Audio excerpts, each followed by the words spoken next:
Fans, welcome to Sports Chat here in Luke's Canadian headquarters. I'm not in Canada, and I'm not from Canada. Just said it was your headquarters. It's cold. Cold in Canada. A lot to talk about, both things that happened in 2011 and things that have happened recently. Start out with some recent stuff today.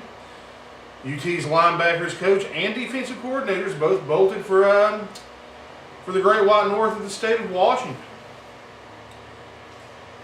It's really awful timing to lose coaches, your defensive coordinator right here before signing day. What are we? Matter of weeks away? 3 to 4 weeks before signing. 4 weeks. It's the first Tuesday in February. So it's 4 weeks from tomorrow, basically. Terrible timing. Sort of a low-class move. I guess he's got his new job. Of course, and for reasons I'm not sure about right now, right before the season started, UT renegotiated their contracts and did away with the buyout clause. That makes sense. I actually had somebody had sent out a tweet about a possible replacement being named. There's names flying like Randy Shannon is the. Not sure who he is right off. He was Miami's head coach a couple of years ago. I'm pretty sure he was a tight end in college, more of an offensive mind. I'm not sure. Not sure why he would be considered for defensive coordinator, but maybe I'm wrong about that. Of course, wouldn't it be nice to see Al Wilson come in and coach linebackers? There would be no laziness. There's no telling who it's going to be. I was never super impressed with Wilcox's defenses. Peter Sirmon was a good linebacker coach, though, and a good recruiter, so it's going to hurt to lose him especially. Who knows who they're going to bring back in. It couldn't be any worse timing. It's just pretty much everything that's been going wrong for Dooley since the day the Kentucky game started has been going wrong. It has. Of course, things went south for Georgia a few minutes ago. That was... You talk about a team that just snatched defeat from That pleases me, because I wish every SEC team could lose their bowl game. I'm just saying that Alabama and LSU are playing each other, so one of them wins. Because every game that they win is a game that hurts Tennessee. Well, Georgia was playing pretty good ball right up until the very end, and it's like the last 3 minutes they were just trying to hand the game over. I'm glad to see it happen. Especially Michigan State, but that last 30 seconds. I'm never opposed to Georgia losing a game. So the more success a lot of people are rah go SEC, not me. The more success the other SEC programs have, the better chance they have of maintaining a lead over Tennessee and recruiting and everything else. So I'm all for all of them losing.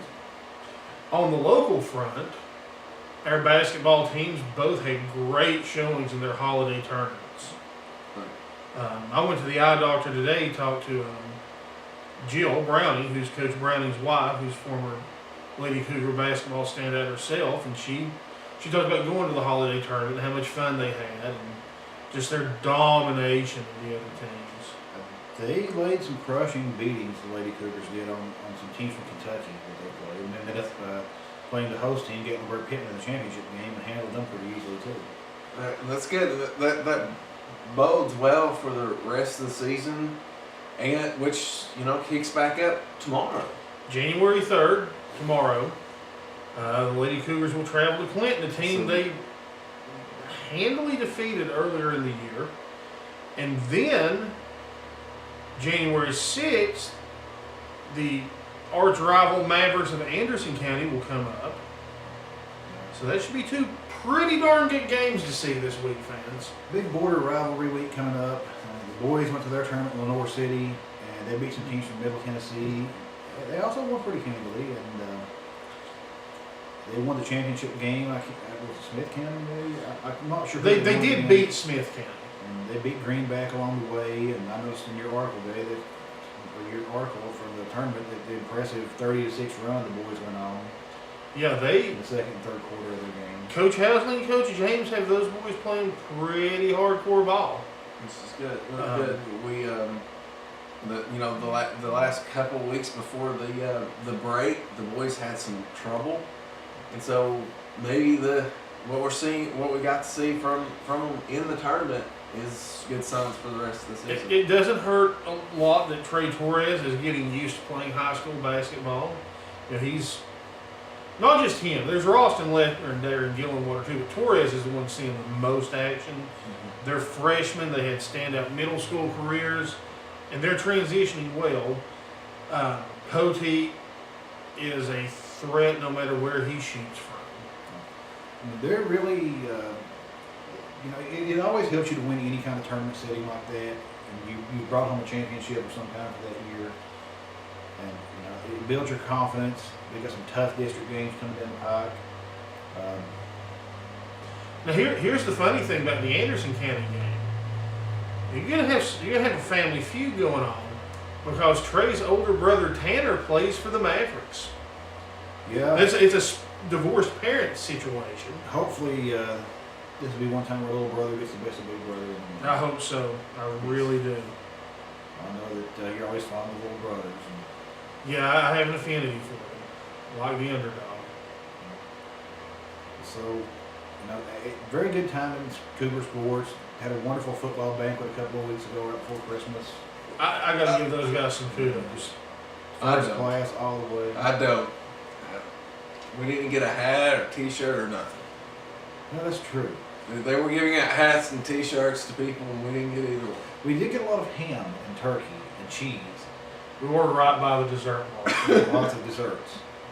Still, And I'm pretty sure we went there during the parents' time.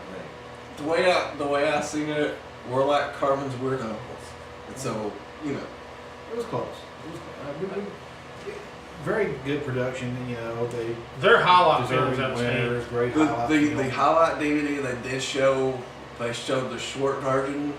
It was pretty cool. It was really enjoyable. Apparently, the Prices made an hour and a half version, which they did not show. They showed the 20-minute shortcut. Still, it's very good video. Very deserving player awards given out. Really like the fact they gave the seniors frame jerseys.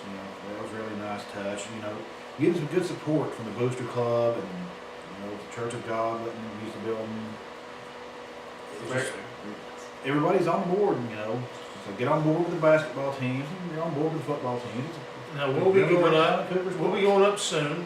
Not set an exact date. Sit down with Matt and Justin and the rest of the staff.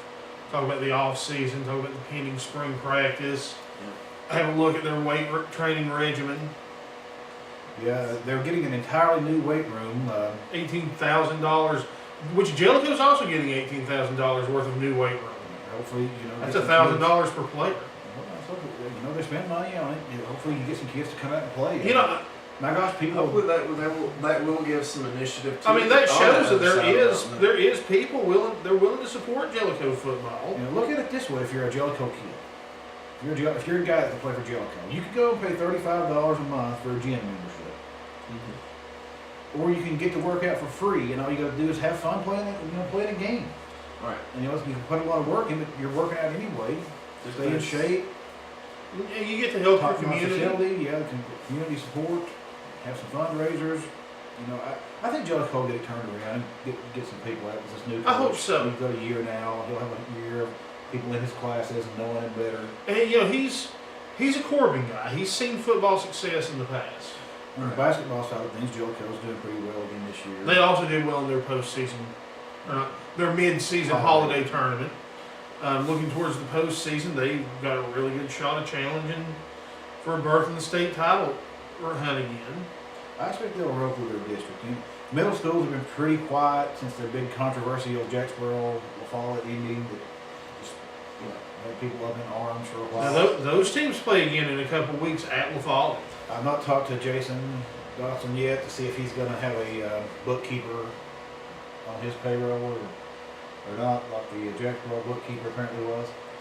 Well, I talked to Coach Parker did really classy. He apologized to Coach Johnson for the mistake and everything. But, they're really good friends, and it's a very friendly rivalry. all I want to say is call me. I mean, if things would have worked out like it was supposed to, that wouldn't have happened. I'll just say it that way. Spring sports are also right around the corner. Bo Ferris today was tweeting about getting ready for baseball season. It certainly seems springy out there right now. This is Yeah. about this is about May 1st weather in Saskatoon, Red Oaks country. It's not the Great White North. But, You know, I've never been to Saskatoon. Strange. I'll have to live somewhere and claim you never know. But anyway, we hope everybody had good holidays. So we're planning on having a year review show, talking about Tennessee football, Tennessee basketball. Of course, that's all the big stories of Campbell County. Stories of Campbell County. Like I said, we're trying to get some interviews with the coaches up at Campbell County High. Yeah. But it's an exciting time, exciting new year. We're in the midst of the just Super Bowls, bowl season, NFL playoffs are set. Dallas flamed out again. It's terribly upsets me. You know, speaking of the bowls and bringing the bowls, I have to say, NFL, you give me yet another reason to hate you yesterday. Yet another reason that we didn't get our bowl games on New Year's Day because of NFL. That's what's up with that? That's. I mean, college football is so much more important than NFL. it's not the NFL's fault. It's just the television. It's ESPN, man. ESPN carries these New Year's Day bowls, and they decided they can just move them anywhere they want to. It is. It's the NFL's fault. John, don't be defending them. If it was the CFL, I would blame the CFL. Now, I tell you what, another exciting sporting event that went on today. Didn't watch it because we were watching football. But the Winter Classic happened today, the outdoor hockey game. Yeah, it's always a big event. And I've said it before, I'll say it again. That is one thing I would not want to do is paint that rink. No.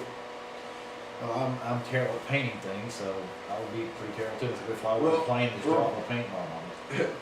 Patrick and I have had some experience painting fields for football, for sporting events. Honestly, it it's seems pretty very terrible. unreasonable to me to have Patrick painting straight lines. It was. I'm really not sure why. That seemed like a good idea at any point. But when your hash marks are doing this. Man, what are you doing? You do this on purpose.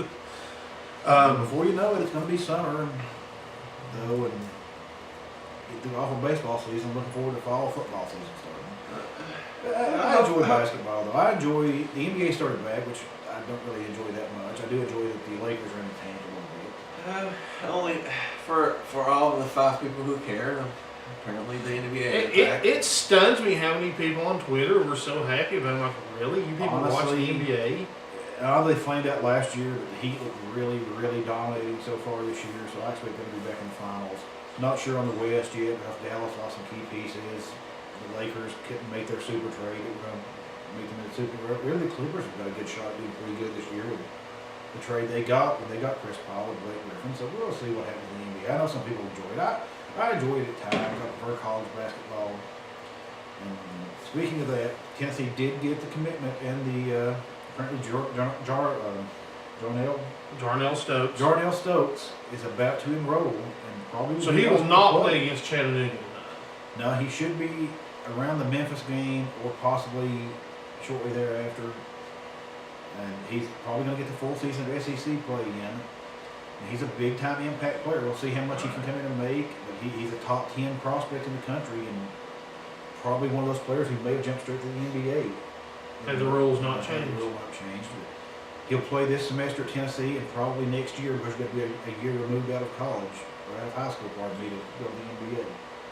So I expect him to, like I said, play this season, and then he'll play next season, probably off. But he's a 6'8", 260-pound bruiser, post player, rebounder, scorer, pretty much everything Tennessee needs right Well, hopefully they, if he's really that good and can be that much of an impact player, that he can get in and make some friends and stuff and want to stick around. Well, one of the big things, apparently another really good recruit named Charles Mitchell, who's also a big post player, bruiser, top 100 recruit, really is good friends with Jarnell. And from what Jarnell said on the radio, sort of told Jarnell that he was going to come to Tennessee and he hoped Jarnell would come.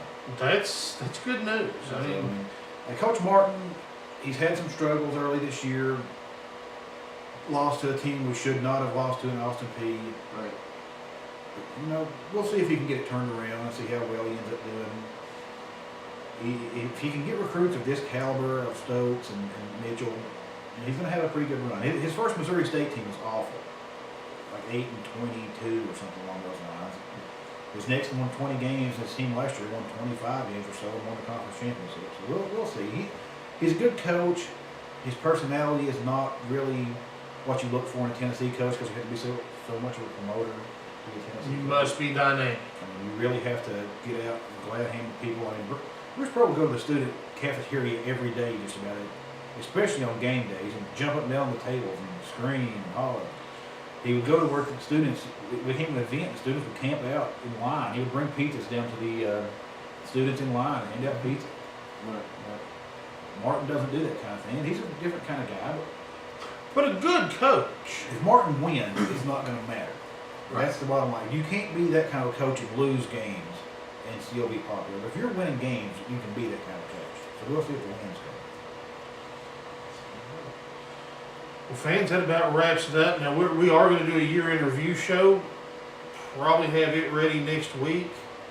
A lot of big things happening in 2000. You know, like I said, I've got my top 5 stories up, which these guys will have, because there's the honorable mentions that I had that I didn't touch on.